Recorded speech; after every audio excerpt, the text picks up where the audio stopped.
So this episode, you texted me before we watched it, a thing that you have texted me or asked me multiple times Have I really?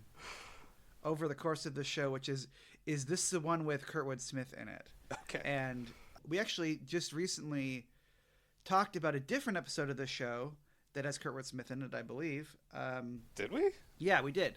Yeah, What else is he in? he is in Things Past, the one where they go back to like watch. That's that right. He version. is. Yeah, he's Yeah. the. Yeah, I forgot he was in that one too. I thought he was good in that one. Yeah, and he's good in this one too. But like, Kurtwood Smith is a name that I know, and I've seen things in him. But like, you seem to have like some sort of like real association with Kurtwood Smith. So I just wanted to know I'm like, not, what's that coming from? Like, I'm not like, sure like, if I do. Like, I definitely. Yeah, I guess like am aware of him. I mean, he's somebody that's in a lot of things. I feel like he's probably most known for being the dad in that '70s show, which I don't know if that was the show you watched or not. I did not watch that show. Okay. Yeah. I didn't watch like a ton of it, but I would like see it every now and then. He's very funny in that. He's probably like the funniest character in that show. Cuz he's just like a jerk who hates all of the kids but like is quite funny. And then so that's kind of always like any other thing I see him in, I'm just like, "Oh, hey, it's Red from that '70s show." So then like obviously before that, but like I saw it afterwards. He was in the original RoboCop movie, Yeah, which he's very good in. which he's also very good in. He's like kind of the main, Yeah, like not the like corporate villain guy, but like the he's like the big gangster guy. the crime boss that's like trying to kill RoboCop the whole time, or does kill RoboCop, I guess, or Yeah, he like does he kill kills him RoboCop, the yeah. first time. Yeah. He kills. What's his name? I can't think Oh, of what this is? guy's name. I know. What is RoboCop's actual name? I've seen RoboCop only once, and I did like it, although it is not my favorite Verhoeven. So I don't have Sure. as much of a, I don't have as much of affection for it as some people. Um, Alex Murphy, that's his name. Yeah. What is your favorite Verhoeven? Is he one that Oh, you've done well, Have you done a like director? I have not watched all of his original Dutch movies before he broke through, because there's a lot of those and they're kind of hard to see. But I've watched everything he's done in English, and then everything he's done since he switched back to not doing English anymore. As my favorite English language movie he did is Total Recall, which rocks. I love Total Recall. Yes. So it's great. But he's most of his movies I think are good. It's like I like RoboCop. I don't like Basic Instinct very much, but I like Sure. RoboCop. I like Total Recall. I like Showgirls quite a bit as well. I like Starship Troopers is really good. I like Hollow Man even.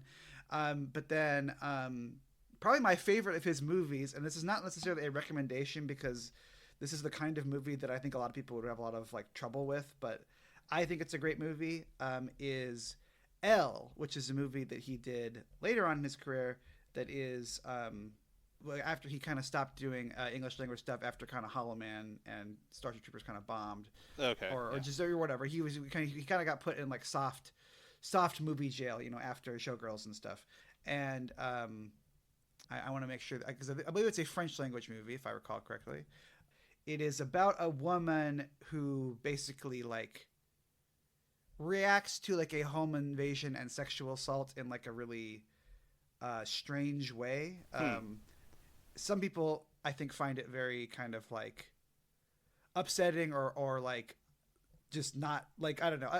It's true I think of a lot of like Verhoeven movies. Like some people are like, how much of this is like satire versus like straightforward, because if it's straightforward it's very offensive, Sure. but like it's a really really great movie, and it is and like it was like well received certainly by like foreign language press. Like Isabelle Huppert was nominated for Best Actress that year for this movie and stuff. It's a really great movie, but a much different kind of a thing than it's still very Verhoeven, but like it's not like a gross out effects driven like action comedy like so many of his English language movies are. Sure. But really a really really great movie. But yeah, a challenging movie is one that you might say.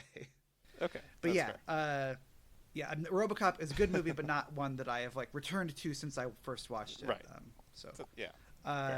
the other thing we could say about Kurtwood Smith before we get into the episode, though, is that he actually has one other credit in Star Trek, as far as I'm aware, anyway, unless he's also in like another Star Trek show. But he plays the Federation president in Undiscovered Country. Okay. Interesting. I never would have guessed that was him too. Yeah. And he also is in Lower Decks. He plays a character named Clar. I don't know who Clar is. It's from the episode Veritas. Let's see. He's one of the beam guys, I think. Isn't that who those are? From the I am honored to be in this beam episode. Yeah, Veritas is the one where there's these like angry aliens that are interrogating the like lower deck guys while all of the crew is like suspended in a beam. Yeah. Yes. Okay. He's one of the interrogators. He's one of the ones interrogating them. Yeah. Nice. Anyway, though, so Kurtwood Smith, we've now covered most of his. I guess half. Only we've covered half of his Star Trek appearances. Yeah, I guess so. Hi, everybody. Welcome to Out of Contreks, a show where two guys who have seen part of Star Trek try to watch all of it in no particular order. I'm Ryan Howard. And I'm Brady Jungle. And today we are talking about Year of Hell Part 1. I guess he's also in Part 2, so I guess we're not quite half I guess, Kurtwood Smith's appearances. Half of his characters, I guess, yeah. Yes, half his characters. So Year of Hell Part 1 we're talking about, which is Star Trek Voyager Season 4, Episode 8. This episode is directed by Alan Croker and written by Brandon Braga and Joe Menosky. Joe Menosky, I would say, like, probably the writer who is like best able to curb Brandon Braga's worst impulses. If you look at their episode credits together. And we recorded this in the same session as we recorded our last episode, so Memory Alpha is down. But the synopsis on Wikipedia is: Voyager is subjected to several changes in their timeline as an alien ship commander attempts to sequence history to his liking. So, I mean, I've seen all of Voyager, obviously, but like you are like this podcast's like resident like Voyager fan or apologist or whatever. Like, yeah, sure. Like, I like Voyager. Okay, it's fine. Like this is a big episode in like the Voyager canon. So I'm curious, like, what your view on this kind of has been like historically, and also your view on it is now. Yeah, I feel like I remember this as kind of a little more like what you said, like an important or like a notable episode. I mean, again, for me, it is the one with Red from That 70s Show in it. But sure, I think watching it again now, it's also one of those, like, I don't know if this is how it actually played out, but like the Year of Hell was a thing that was mentioned in like an earlier episode. Yes, I remember that when I was watching the show originally, where I was like, oh, I know there's an episode called that later, and so there must be a call forward, you know. They actually flash forward I think it's an episode where like Kess is like jumping through time or something, and like they go to like, the Year of Hell. Because, they reference, like, that is about, like, they say the Krenim, I think, when they're talking about that in that episode. And so I think then later they decided to, like, revisit, like, oh, hey, that sounds like a cool idea. We should make an episode about that. But I think it was not that much later either, because it was only like the following season they did it. Like. Okay, yeah.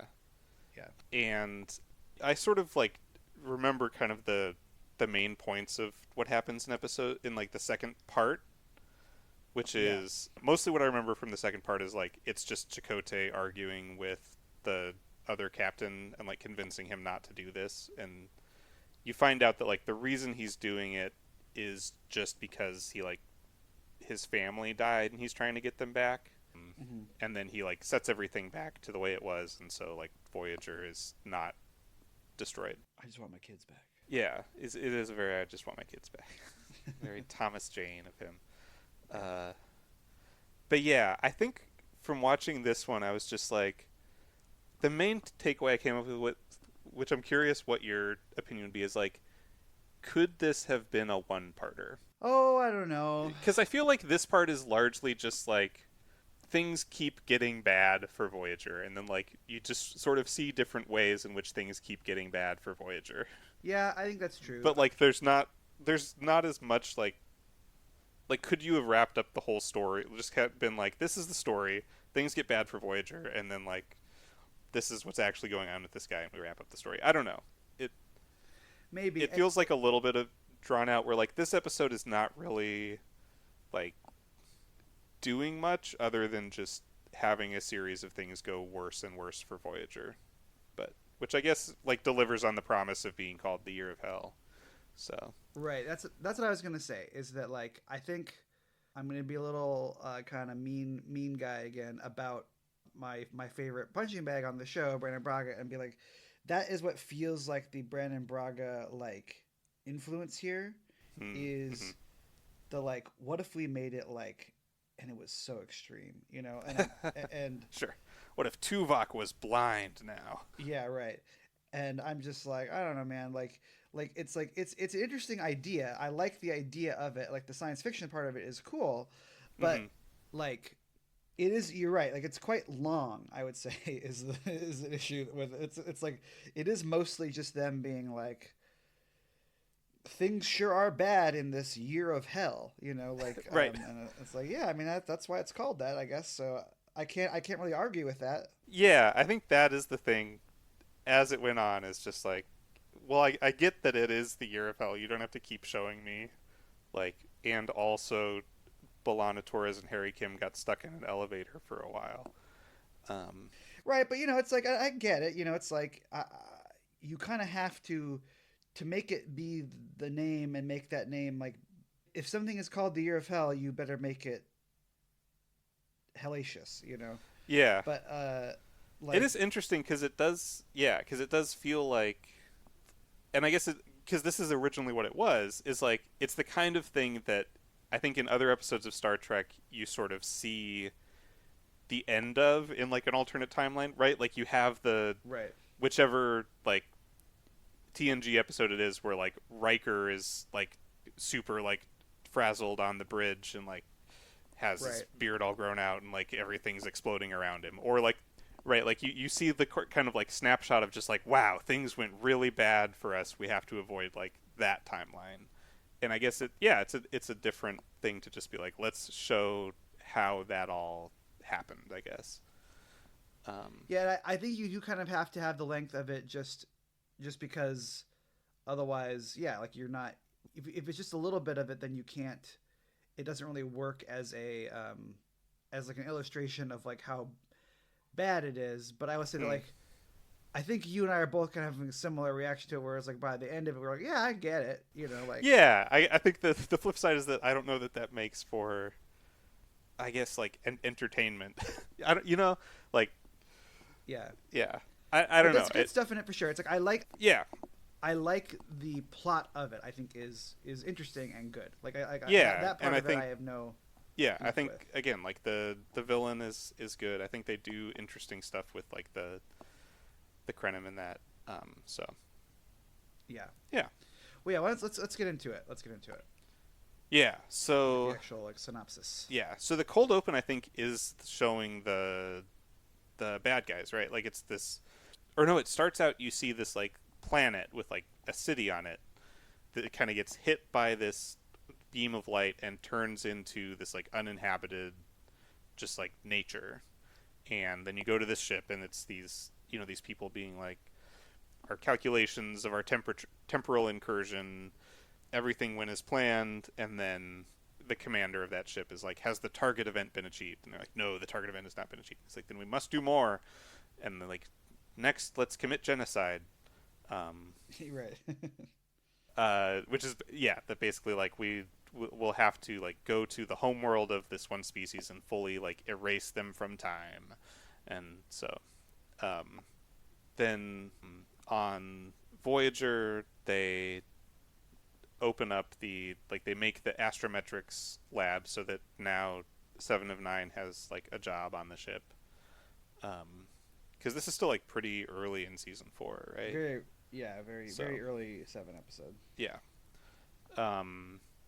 We just can't skip over. We're about to get to my favorite performance in this episode, and we can't skip over it. That's all I gotta say. Is it the doctor's speech, or? Oh no, that's great too. That's also. Or is it the Krenim guy? It's the Krenim guy. The Krenim guy is he's so perfect. That scene is really great. Well, it's such a funny. I mean, yeah. If you want, we can talk about the doctor quick. They have like a little Oh yeah, that was also really funny. Yeah, there's a scene where they're like, what even are they celebrating? I don't even remember. I think it's when they're opening Astrometrics. Like they have a little like party to be like we use like Seven's Borg science to like change how we like chart stars so we can better know like where our position in space is or whatever. And so now we have the Astrometrics lab to do that. And to be like the place where Seven stands now on the ship. Yeah, and the doctor's like, this seems like a good time to like give a speech about, like, and he starts out as just kind of this like, we all came together as very different people, and like I didn't think that we would survive, bringing together like Maquis and Federation, and I forget how it is how he delivers the line. I think he does it so funny is he says like it's like. We had Maquis, Federation, like Borg, like it's like we survived, like all this, and then he's like, and even Mr. Paris, and even Tom Paris, and he said even Mr. Paris, and then like Robert F. like kind of looks at him like what, right? It's really a really good bit. I was hooting. Yeah, and then he's just like, let me recount some of my favorite moments, and then like they all get called to the bridge, and everyone's just like, oh well, gotta go, sorry, before he can like launch into. A clip show episode. It's quite funny. Yeah. But yes, so they're at first they're being attacked by this like little ship that basically Tuvok is just like their weapons aren't powerful enough to even like affect our shields, like they can't do anything to us. And then they like hail them on the screen, and it's this like angry, like impotent man that's just like, you're in Krenim space and we demand you leave, and I'll blow you up, I swear I will. And Janeway just makes a dick joke, and then like it's just like, you can't do anything to us, please stop. And he's just really just kind of this ineffectual guy, and she's like, well, we thought this was like whatever the other race of aliens is called, their space. Yeah. And he's like, no, they're here legally or whatever. And she's like, okay, whatever, but yeah, bye. He's just like all like bluster and like anger and that. And then they have like an ambassador from the Zal, the people whose like space this is, kind of on the ship. And he's very nice, and he's just like, we welcome you here. We're, you're a friend of the Zal, and we'll like help you along your way as you go through our space. And he kind of explains like the Krenim used to be this like big kind of tyrannical empire. Does he say that they like had time travel or like something? They have time. He basically says they have time weapons, but that they're kind of like weak. Yeah, and he's like, and like we like a number of years ago, like we sort of rose up against them and defeated them and kind of liberated space from them, and so now they're just kind of like a few little like scragglers, kind of like remnants, sort of flying around that like. Still want to be like an empire but don't have any real power. And then like at this time, then like the guy we see from the cold open, like the group we see from the cold open, they roll up on the scene and like, okay, time to so they destroy the Zal, like the people who brought down the Krenim Empire, and like this is their space now. And so they like, but they don't destroy them like physically. They shoot like a time beam. Yeah, so they erase them from time. So they never existed, I think, is kind of the intention. And then there's they call it like a temporal shockwave, kind of the effects of this sort of travel through space, and so as it goes through, like the Zal, like the guy on the ship and like the Zal ships that are there just disappear, and then the Krenim ship becomes like way bigger and stronger, like in front of them. But also I think like Voyager doesn't remember at this point, right? They don't. Like they're They just don't. like, oh no, the Krenim are attacking us again.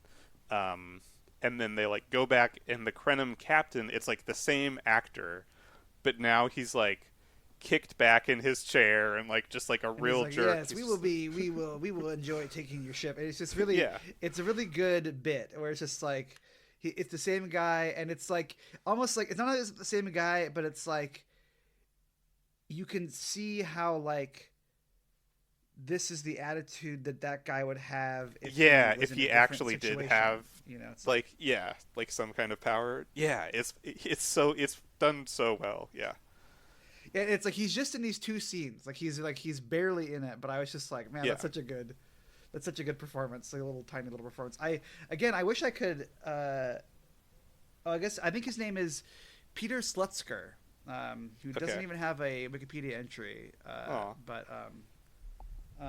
But good job to Peter Slutzker. Yeah, he does play it very well. Like that kind of guy that like goes from being like sort of angry internet troll to like actually being able to do something and being like super like I'm gonna kill you. He also he's also a Star Trek regular. Okay. He played one of the pervy Ferengi on the episode on the Menage a Troy episode. Okay. And he plays Berta on Bloodlines from TNG. It's another It's like a Klingon one, right? no, that's another Ferengi. I don't know which one that is. And he also plays Rhaegar, who is a pretty famous. That has to be probably his most famous role. That's another Ferengi. He is like the Ferengi scientist who invents the metaphasic shield. Oh, okay. Yeah. So there's a bunch of Ferengi apparently, and then also Yep, and then this guy. So, yeah. Good job to Peter Slutzker. It looks like he's still with us. He's not that old. Yeah. I wonder what he's doing these days. If he's still, I guess now he goes as Peter Marks. He changed his name, or his stage name. But yeah, he's known for on IMDb. He is known for this episode and also his Rhaegar episode. So Okay. he looks like he's mostly a TV guy. He stopped working in 2004. So I don't know what he's been up to since then. But he was on some Star Trek and he was on a lot of TV, a lot of Law and Order and stuff. But. Sure. Nice. Yeah, he does a great performance for sure, as that guy. But yeah, and so Voyager has to kind of like run away from them because so now like this whole area of space is like the Krenim Empire, and he's like, no, you can't go through. We're actually gonna like capture your ship and take you all prisoner. And they run away because the Krenim have chronoton torpedoes. Is that what they're called? Like time like torpedoes, basically. They have time pedos. Yeah, that like can't be stopped by our shields, and so they kind of have no defense. And so anytime they fight the Krenim, Voyager gets like more and more damaged, and they have to escape. Then most of the rest of the episode is just them sort of running and then getting attacked by the Krenim and then running again and then like more and more things on the ship going it's sort bad. of like toward the end there's just kind of like, okay, it's time for them to sort of, I don't even remember how they really figure it out. It was sort of unclear to me. Well, I think so they've come up with the idea of like, can we fix the shield, like make some adjustment to the shield so that the shields protect us against time, I guess. Right. And so yeah, so like they're going through, the ship's getting more and more beat up. There's some scenes with like Janeway and Chakotay where like you can see especially the toll this is taking on, like that Janeway is becoming more and more just like going into like survival mode and like kind of angry, and just like Chakotay tries to give her like a nice present for her birthday of just like, it's supposed to be like a replica of a pocket watch from some British sailor that like his ship was almost destroyed but he made it home anyways. And she's like, and she's like, that's a waste of resources, we need to like recycle it and use it for replicator rations. And then Chakotay brings up the like question of, should we basically like abandon Voyager and just all try to escape in like shuttles and escape pods and then regroup on the other end of Krenim space. And she's like, no, like we have to keep everyone together. We have to save the ship. Which used to on the ship a family, which I don't really remember it being something that she usually is saying all the time. Normally on the show, they really trying to hit that pretty hard in this episode. Though.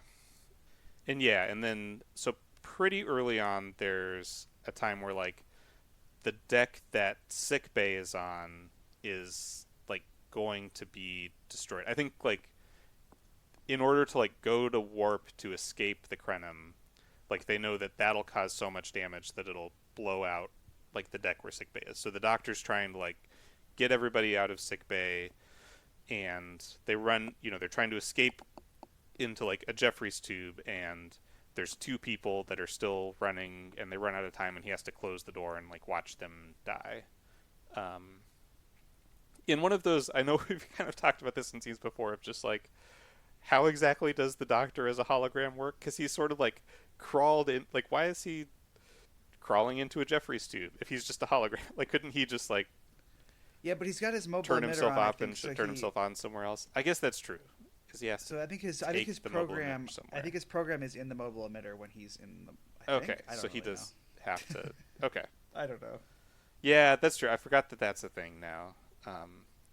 But I would say also, presumably, he's there to help other people. I guess he's also trying to like help everyone. So, but and so then he's like kind of, shaken up by like having to like let people die. But I think so.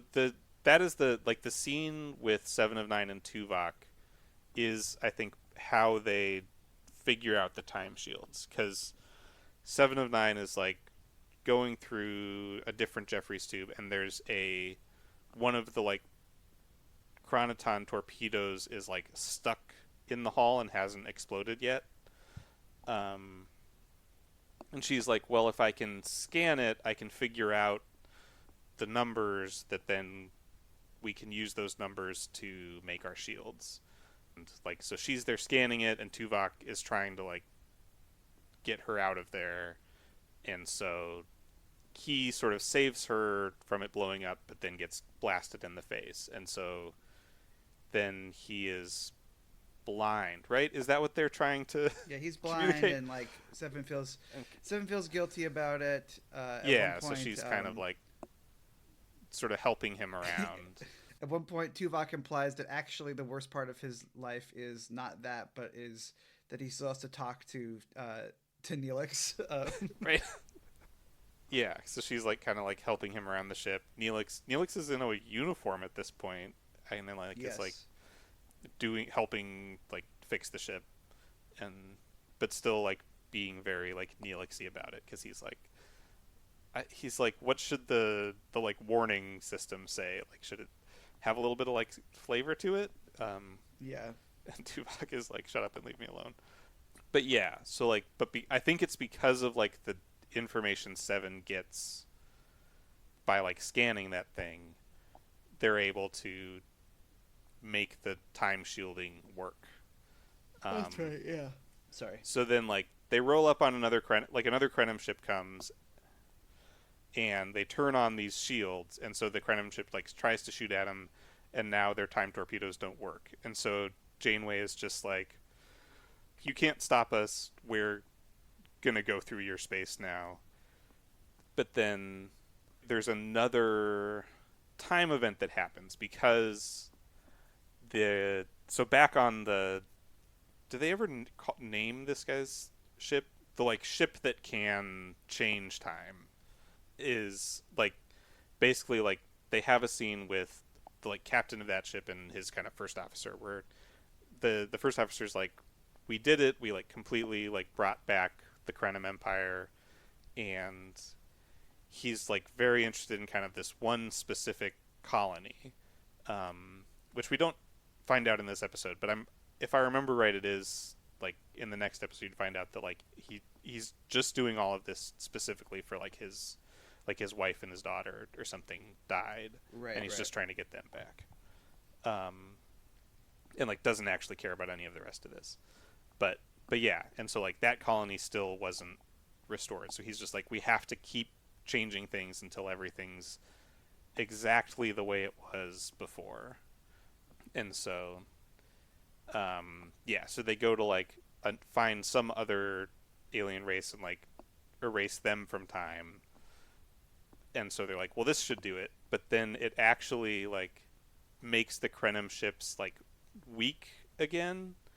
And I think what they so basically like because Voyager has these time shields now that like messes up like the time wave that's supposed to change everything, like it interferes with that. So now Voyager does like still remembers everything that had happened, like isn't affected by the time wave, and then that kind of variable makes all the calculations go wrong.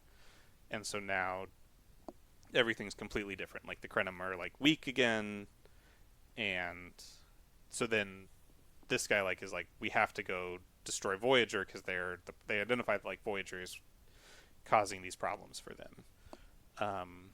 So they show up and hail Voyager, and this guy is like, it's nothing personal.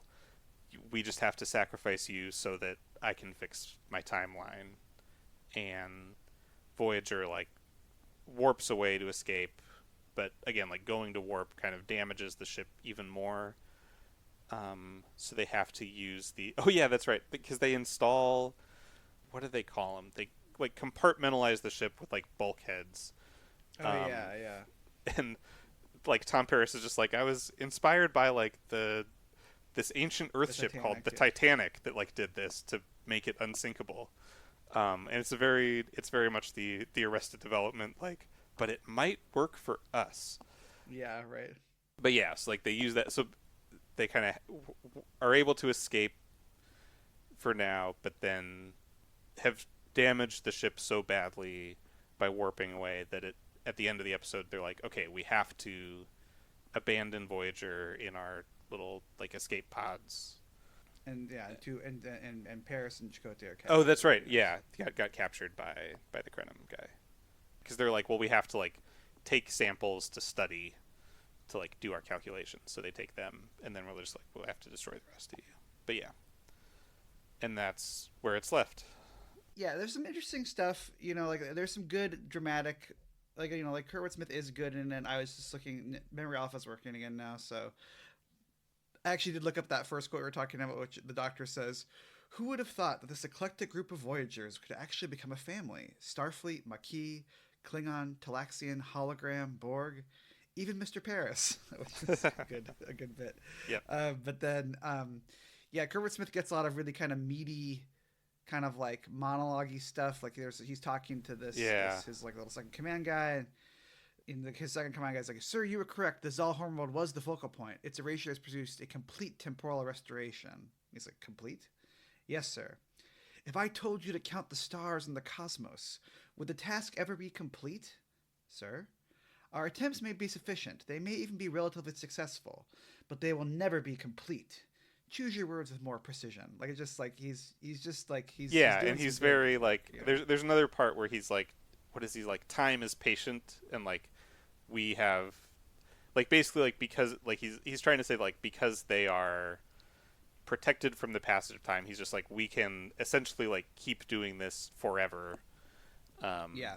Like we have all the time we need to like make adjustments, and yeah, he's very like, again, especially like for someone that I feel like most of my experiences with him as an actor are kind of more over the top, with like the RoboCop guy, or like Red from, like, I mean, like Red is obviously like a comic character, but even like RoboCop, right? Like he's very kind of like over the top villain. Big. Yeah, he's big in this too in a different way though. This is like he's big, but he's very serious. Yeah, he's very like serious the whole time. But yeah, not like my favorite or anything, but like like good. But I think I don't know. It's one of those things where I think sometimes Star Trek, those 90s shows run into it, where it's sort of like, I'm not even like, could this have been one episode, but like almost like it feels like it should have been like 1.5 episodes or something like that. You know what I mean? Like, I guess, like, yeah. Where you're like, or it should have been like an actual TV movie or something. But whatever, it was all right. Yeah, that is a good point. Is like, yeah, I guess I get, and maybe it's more that like leaving it at a cliffhanger kind of makes it feel like, well, this like nothing really. I don't know, or maybe it just had like one too many scenes of like things being bad. Of like, yeah, Harry Kim and Balana being like, "Oh, my leg hurts," you know. Yeah, Yeah, I hear yeah. you. Well, thank you everybody for listening. We come out every other week. We in a couple weeks we're going to be back with The Abandoned, which is Star Trek Deep Space Nine, season 3, episode 6. Another episode of DS9 that I don't remember, so hopefully it'll be as good as the last one I didn't remember. But in the meantime, you can follow us on Blue Sky at Contreks. You can visit our website at outofcontreks.podbean.com. You can email us at outofcontreks@gmail.com, or you can follow us on YouTube at Out of Contreks. Contreks is spelled Contreks. You can also check out the other shows on the Kaleidoscope Media Podcast Network. There is Here's Johnny, which is a horror media podcast, and there is That's Not How Science Works, which is a science and pop culture podcast. And check out any of those folks out, and we'll see you next time. Thanks, everybody. Thanks everyone. Bye.